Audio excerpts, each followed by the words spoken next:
Hey, we actually got to see the Seattle Seahawks make a pick in the first round. They're picking at number 9. They take Charles Cross, the offensive tackle from Mississippi State. Kind of boring for a Seahawks pick, no? Yeah, it is. It was kind of expected. He was the number 1 tackle on the PFF draft board. That was fueled by Mike Renner. Renner likes him as the best pass protector in the draft, which I could see. Mirroring ability and all that stuff coming from a Mike Leach system, which does help a little bit from pass rush production standpoint.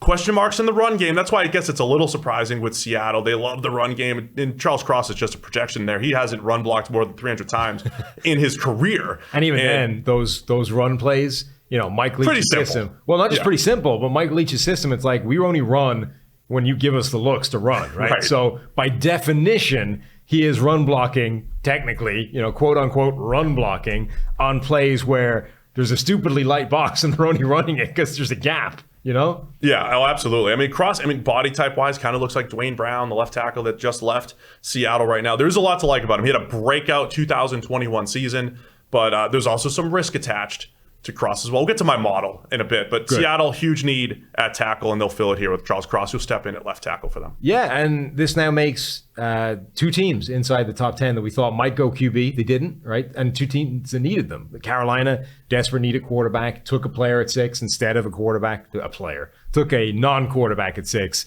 And Seattle, the other team that we thought could go quarterback within those first few picks, didn't. They go offensive tackle as well and grab the 3rd one off the board. And, if you do need an offensive lineman, if you do want to tackle, this is where that first drop-off starts to happen on a lot of draft boards, right? There was those big 3, Ekwonu, Evan Neal, Charles Cross, and then it's a case of how much lower do you have the likes of Trevor Penning and Bernard Ryman and, those guys. And I think there's a gap, a significant gap for a lot of teams between that trio. So it makes sense. Look, the Seahawks for years have needed to overhaul that offensive line. They never really did it with Russell Wilson. They made one big splash move and bring in Dwayne Brown, and then Dwayne Brown got old, right? You took so long to fix it that the guy you brought in to fix it got old and declined. So they've got to start doing something. So here's my question with Cross, right? And we ask this question on the podcast all the time. What do you do with one-year wonders, or what do you do with one-year breakouts?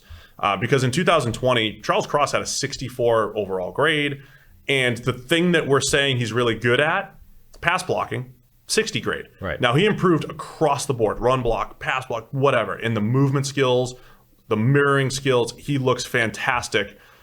But again, how much do you weigh 2020? And all I'm saying is, historically, you don't want to use less information, you want to use more. And you want to bake both of those years into it. And when you do that, Charles Cross just doesn't project the same way other tackles that eventually became elite. Your Ronnie Stanleys, your Jack Conklins, all those guys ended up becoming really good tackles. Your Ryan Ramcheks. So I think Cross is just in a spot when you take his production and his measurables, roll it all in. He's just in a spot that hasn't projected well historically, and that's where I think, from a statistical standpoint, there's some risk here. Yeah, it is a riskier move than I think a lot of people have been talking about all the way through the process. I think that's part of why he was the 3rd tackle on a lot of people's boards, right? The other thing is he isn't the athletic freak or the sort of giant specimen that these other guys are. When you see him do things like, Jeff Schwartz's TV show, Big Boys Club, right? And you see the kind of promotional material for it. You got these 5 offensive linemen, dramatically walking towards the camera. It's like 4 giant dudes and this one guy who's, big for a normal person, but like he's not Evan Neal. Cross is the little guy there. Yeah, and it's like, look. He's Rashawn Slater's side. Rashawn Slater, very similar. He's got the arm length, though. All that stuff's fine. Yeah, like I'm not saying he's undersized or he's, a problem. I'm just saying that Evan Neal is a freak. The dude's giant across the board, right? And he just isn't that. He doesn't have that being brought to the table. I think that's part of the reason he was the 3rd tackle on a lot of boards, because he's just like a normal size tackle, as opposed to we've almost internalized, just baked in the fact that these other guys are absurd. Look, and all I'm saying is my model, in its infancy, doesn't like Cross as much as Evan Neal or Ike Ekwonu. A lot of people around the NFL did have those top 3 in some kind of order. From a movement skills measurable standpoint, Charles Cross ticks all the boxes there. And again, I come back to, what do you weigh? Is he just improving as a player? Is he coming into his own? And if you're buying into that, he looks like an excellent pass protecting tackle at the next level. Final question here on the Seahawks, though. what does this say about the quarterback class? They've got Drew Lock. They need a quarterback. We've seen the Panthers and Falcons pass on quarterbacks, and now the Seahawks.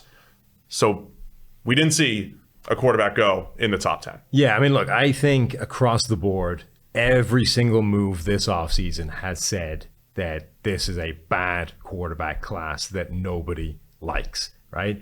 At some point, we're obviously going to see the quarterbacks go. They're going to go at some stage, but the lower they go, the more this statement that is being screamed, right? That we don't think you're any good it's apparent, right? It's going to be at some point it becomes difficult to draft a quarterback and then be like, yeah, we think you're the guy, you know, like. But that's what you should do. You should get a player and then draft a quarterback and smile and say, yeah, you're the guy. I know, but my point is that QB knows, right? That dude is aware now that you don't think he's very good, right? Like that's just not a healthy way of beginning a relationship. You know what I mean? You draft this guy and he knows you think he's not great. That's going to be awkward at some point. But what you tell him is, look at your blind side. Charles Cross is over there.